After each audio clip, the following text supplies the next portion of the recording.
नमस्कार, मैं गिरिजेश सर अपने चैनल पढ़ने में अपना स्वागत करता हूं। आज हम आपको बताएंगे किस प्रकार से सामाजिक विज्ञान के प्रश्न UP TET, C TET, super TET और यहां तक कि यूपी पुलिस और अन्य प्रतियोगिता परीक्षाओं में पूछे जाते हैं। सामाजिक विज्ञान, पर्यावरण कह सकते हैं या जीके का प्रश्न कह सकते हैं। वहां से आए हुए कुछ इंपॉर्टेंट प्रश्न जो पिछले 5 साल में सर्वाधिक बार पूछे गए हैं। तो चलिए शुरू करते हैं बिना किसी देरी के। और एक बार अगर आप इस चैनल पर नए हैं तो बिल्कुल लाइक से सब्सक्राइब करें ताकि ज़्यादा से ज़्यादा लोग वीडियो को देख पाएँ। चलिए शुरू करते हैं। पहला है, भारत का क्षेत्रफल कितना है? भारत का क्षेत्रफल कितना है? 22,87,263 वर्ग किलोमीटर, 32,87,263, 39,57,636 या 57,87,263 वर्ग किलोमीटर। ये प्रश्न आपको बता देना है, मोस्ट इंपॉर्टेंट प्रश्न, ये कई बार पूछा गया है। तो चलिए इसका आंसर बता देते हैं। आंसर नंबर बी बिल्कुल सही हो जाएगा, 32,87,263 किलोमीटर। हाँ, एक और चीज़ जो इंपॉर्टेंट बातें हैं वो भी मैं आपको बताता चलूँगा। ये जो भारत का जो क्षेत्रफल है वह पूरी दुनिया के क्षेत्रफल का 2.4% है। 2.4% है, ये याद कर लेना है। 2.4% ये पूरी दुनिया के कुल क्षेत्रफल का है। चलिए आगे बढ़ते हैं। अगला प्रश्न, क्षेत्रफल की दृष्टि से भारत का विश्व में कौन सा स्थान है? दूसरा, तीसरा, पांचवा या सातवां? आंसर बताते चलिएगा कि क्षेत्रफल की दृष्टि से भारत का विश्व में दूसरा, पांचवा, तीसरा या सातवां कौन सा स्थान है? ठीक है, बिल्कुल सही है, आप लोग हैं, बिल्कुल सातवां स्थान है। क्षेत्रफल की दृष्टि से भारत का विश्व में सातवां स्थान है। अगला प्रश्न, भारत को प्राकृतिक भागों में बांटा गया है। कितने प्राकृतिक भागों में बांटा, ये आपको बता देना है।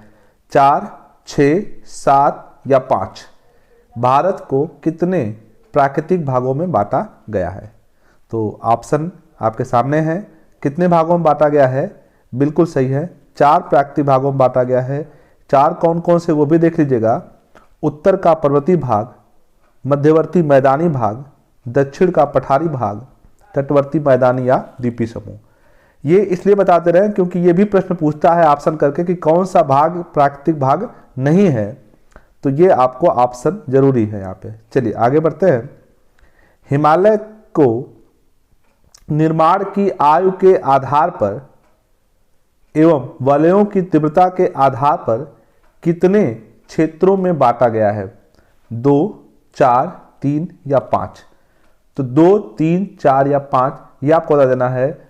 तो बिल्कुल ऑप्शन सही रहेगा। कितने भागों में बांटा गया है?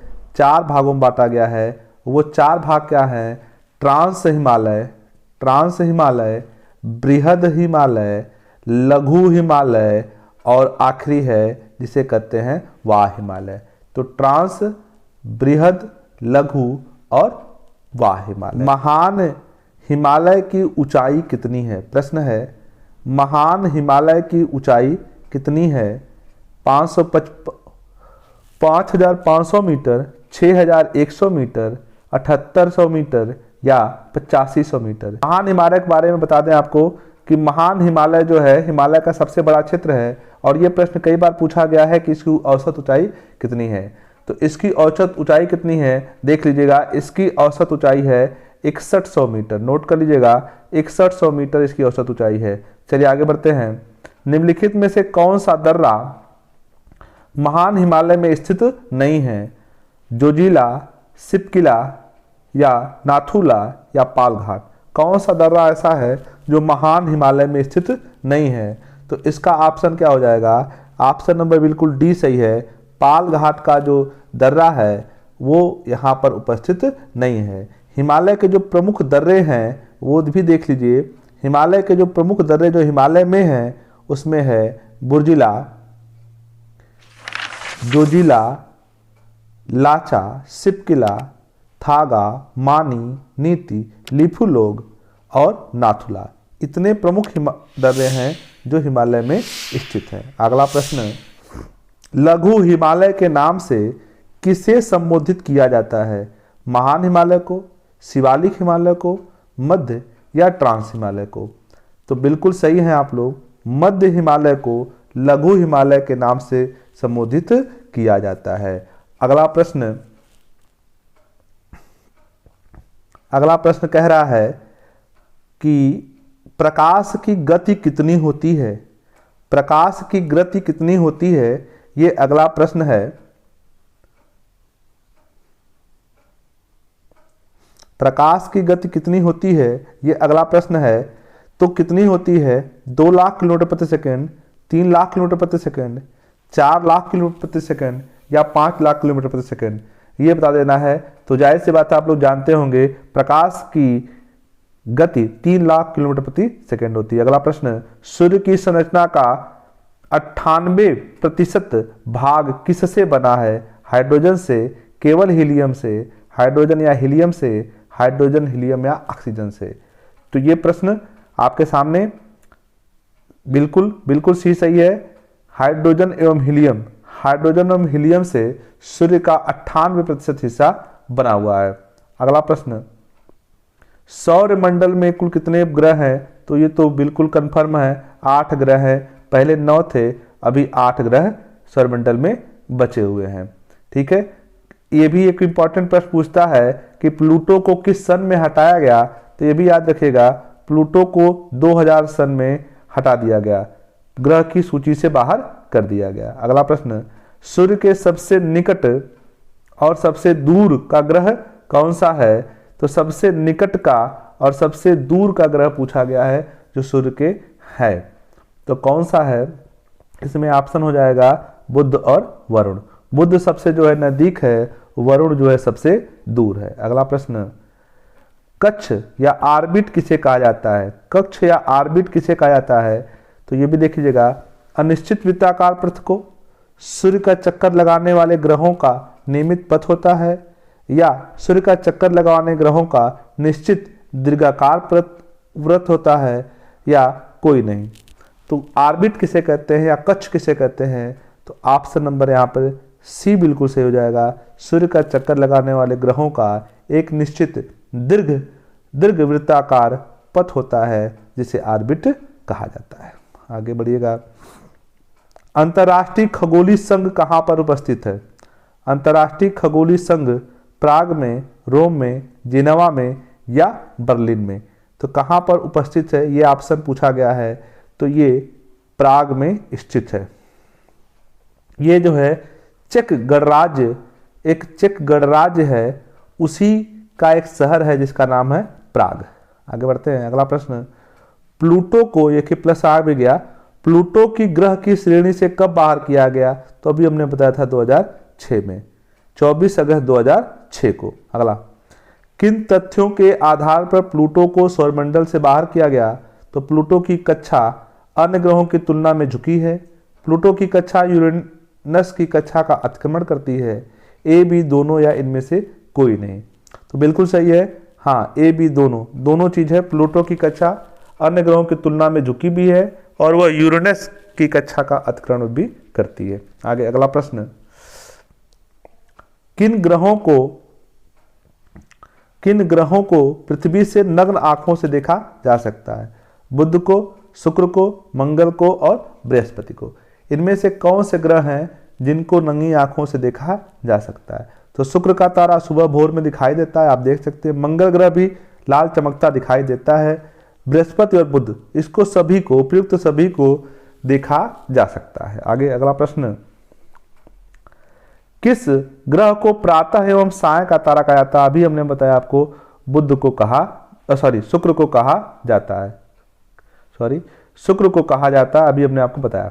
आगे, किस ग्रह को पृथ्वी की बहन कहा जाता है। तो पृथ्वी की बहन कहा जाता है किस ग्रह को, ये भी शुक्र को ही कहा जाता है। शुक्र को भोर और सांझ का तारा और पृथ्वी की बहन कहा जाता है, क्योंकि ये पृथ्वी के, देखिए इसमें लिखा भी है, आप देख सकते हैं यहाँ से, शुक्र ग्रह पृथ्वी के सबसे नजदीक है, द्रव्यमान आकार में पृथ्वी के समान है, इसलिए पृथ्वी की बहन कहा जाता है। किस ग्रह का तापमान सर्वाधिक होता है। बुध का, मंगल का, शुक्र का या बृहस्पति का। तो बिल्कुल ऑप्शन नंबर बी से हो जाएगा, क्योंकि शुक्र सबसे नजदीक का है, इसलिए तापमान इसका सबसे ज्यादा होता है। बृहद मापनी मानचित्र किसे कहते हैं। भू संपत्ति मानचित्र को, नगर के प्लान को, स्थाकलित मानचित्र को या उपयुक्त सभी को। तो ये ऑप्शन आपको बता देना है। 56 नंबर का ये प्रश्न है। इसका आंसर हो जाएगा, इसका आंसर क्या हो जाएगा? डी हो जाएगा। क्या हो जाएगा? डी हो जाएगा कि भू संपत्ति के मानचित्र को भी कहते हैं, नगर के प्लान को भी कहते हैं, प्लान को भी कहते हैं, और स्थलाकृत मानचित्र को भी कहा जाता है। अगला प्रश्न, समोच्च रेखाएं क्या होती हैं? मानचित्र पर समुद्र तल से समान ऊंचाई वाले स्थान को मिलाने वाली रेखा, या मानचित्र पर समुद्र तल से समान ऊंचाई वाले स्थान को मिलाने वाली काल्पनिक रेखा, या मानचित्र पर सर्वोच्च पर्वत शिखर के समान ऊंचाई वाले स्थान को मिलाने वाली काल्पनिक रेखा, या इनमें से कोई नहीं। इसका आंसर क्या हो जाएगा? 57 का आप लोग बता देंगे।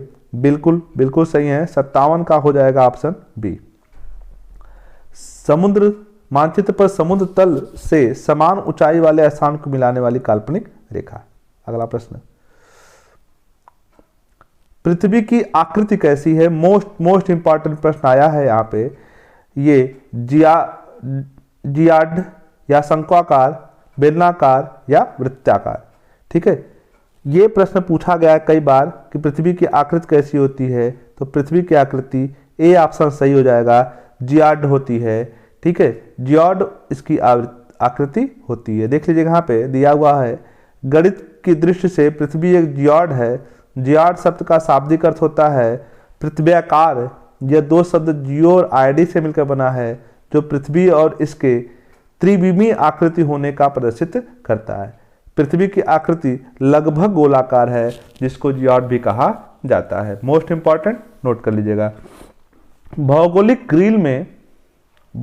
ग्रिल में कितने प्रकार की रेखाएं हैं? 2, 4, 3 या 1? भौगोलिक ग्रिल में कितनी प्रकार की रेखाएं हैं? तो ऑप्शन ए बिल्कुल सही है, 2 प्रकार की रेखाएं हैं। आगे, विषुवत वृत्त किसे कहते हैं? उत्तरी ध्रुव पर खींची गई काल्पनिक रेखा, दक्षिणी ध्रुव पर खींची गई काल्पनिक रेखा, दोनों ध्रुवों के मध्य समान दूरी पर खींची गई काल्पनिक रेखा, या उपयुक्त सभी। विषुवत वृत्त किसे कहा जाता है? बिल्कुल ऑप्शन सही है, सी से हो जाएगा, दोनों ध्रुवों के मध्य समान दूरी पर खींची गई काल्पनिक रेखा। आगे, भूमध्य रेखा पर सूर्य की किरणें कैसी होती हैं? कैसी होती हैं? तिरछी, लंबवत, ए बी दोनों, या इनमें से कोई नहीं। तो ये ऑप्शन आपको बता देना है। भूमध्य रेखा पर सूर्य की किरणें कैसी होती हैं? बिल्कुल सही होती हैं, लंबवत होती हैं। कैसी होती हैं? लंबवत होती हैं। ऑप्शन नंबर बी से हो जाएगा। शीतोष्ण कटिबंध का विस्तार कितनी डिग्री अक्षांश के मध्य होता है? 0 से 23.5 अंश उत्तरी और दक्षिणी गोलार्ध, 23.5 से 66.5 उत्तरी और दक्षिणी गोलार्ध, 66.5 से 90 उत्तरी और दक्षिणी गोलार्ध, या 30 से 60 उत्तरी और दक्षिणी गोलार्ध के मध्य में। 87 नंबर का प्रश्न देख लीजिएगा। तो इसका आंसर बिल्कुल सही हो जाएगा, शीतोष्ण कटिबंध 30 से 60 अंश उत्तरी और दक्षिणी दोनों गोलार्ध के मध्य होता है। समताप रेखाएं हैं। अगला प्रश्न है, समताप रेखाएं हैं, काल्पनिक रेखाएं, सभी स्थानों के समान औसत तापमान को मिलाने वाली रेखाएं, ए बी दोनों, या इनमें से कोई नहीं।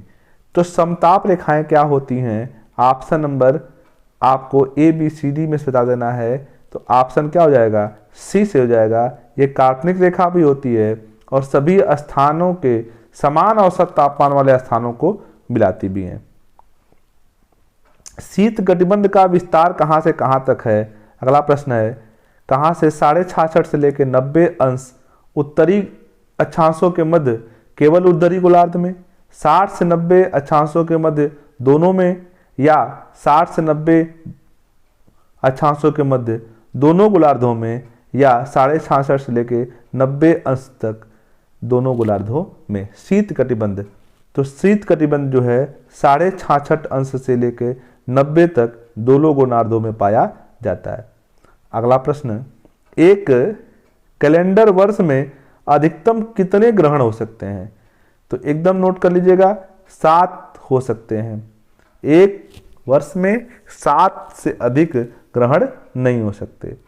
एक कैलेंडर वर्ष में सूर्य ग्रहण की परिघटना न्यूनतम और अधिकतम कितनी बार संभव है? तो ये भी इंपॉर्टेंट प्रश्न यहाँ से है, क्योंकि इन दोनों में से कोई एक प्रश्न पूछ सकता है, इसलिए इसको देखना बहुत जरूरी है। प्रश्न नंबर 125 पूछा है कि एक कैलेंडर में अधिकतम और न्यूनतम कितने बार ग्रहण हो सकते हैं? तो बिल्कुल ऑप्शन नंबर इसका, कहां गए हम लोग, ऑप्शन नंबर इसका हो जाएगा सी बिल्कुल सही है। न्यूनतम 2 बार और अधिकतम 5 बार। सूर्य ग्रहण न्यूनतम 2 बार हो सकता है, अधिकतम 5 बार। पृथ्वी की सतह को क्या कहा जाता है? क्रस्ट, मेंटल, क्रोड या इनमें से कोई नहीं? बिल्कुल ए बिल्कुल सही है, क्रस्ट कहा जाता है। इसी को भूपपड़ी भी कहा जाता है। देखिएगा यहाँ पे इसको भूपपड़ी भी कहा जाता है। अगला प्रश्न, समुद्र तट से माउंट एवरेस्ट की ऊंचाई कितनी है? ये प्रश्न है। 8810 मीटर, 8848 मीटर, 8848 फीट और 8900 फीट। कौन सा सही हो जाएगा? तो इसका ऑप्शन सही हो जाएगा कौन सा? सी, 8848 यानी कि 8848 मीटर। अगला प्रश्न, सर्वाधिक गहरी मरियाना गर्त की खाई की गहराई कितनी है? कितना है? 10,022 मीटर, 11,022 मीटर, 11,022 फीट या 11,222 फीट। तो इसका ऑप्शन हो जाएगा 11,022 मीटर। अगला प्रश्न, पृथ्वी के स्थलीय भागों को कितने भागों में व्यक्त किया गया है? 5, 7, 6 और 8। कितने भागों में बांटा गया है? तो पृथ्वी के स्थलीय भागों को कितने भागों में? 7 भागों में बांटा गया है। यही 7 क्या है? महाद्वीप भी हैं। अगला प्रश्न, एशिया महाद्वीप यूरोप महाद्वीप से किससे अलग होता है? काकेकस पर्वत, यूराल नदी, यूराल पर्वत या फिर उपयुक्त सभी? तो इसका आंसर बता देना है आपको।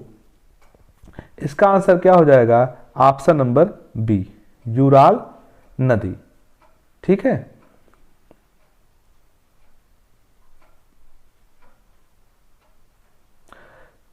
तीनों रेखाएं कर्क, मकर, विषुवत रेखा किस महाद्वीप से होकर गुजरती है? ठीक है, एशिया, अफ्रीका, यूरोप या फिर दक्षिणी अमेरिका? तो इसका ऑप्शन बिल्कुल सही है, बी से हो जाएगा। अफ्रीका महाद्वीप से होकर तीनों रेखाएं गुजरती हैं। कौन सी रेखा अफ्रीका महाद्वीप के बीच से होकर गुजरती है? विषुवत रेखा, कर्क रेखा, मकर या अटलांटिक वृत्त? तो कौन सी रेखा है? विषुवत रेखा है। विषुवत रेखा जो है अफ्रीका महाद्वीप से बीच से होकर गुजरती है। विश्व का सबसे बड़ा मरुस्थल कहाँ स्थित है? एशिया, अफ्रीका, यूरोप या ऑस्ट्रेलिया? मोस्ट इंपॉर्टेंट प्रश्न है। ये पूछा जाता है कि विश्व का सबसे बड़ा मरुस्थल कहाँ है? तो कहाँ है? अफ्रीका में है।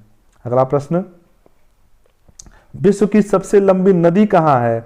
अफ्रीका, दक्षिण अमेरिका, एशिया या उत्तरी अमेरिका? तो विश्व की सबसे लंबी नदी कहाँ पर है? अफ्रीका महाद्वीप में पाई जाती है। अगला प्रश्न, विश्व का तीसरा सबसे बड़ा महाद्वीप कौन सा है? अफ्रीका, यूरोप, उत्तरी अमेरिका या दक्षिणी अमेरिका?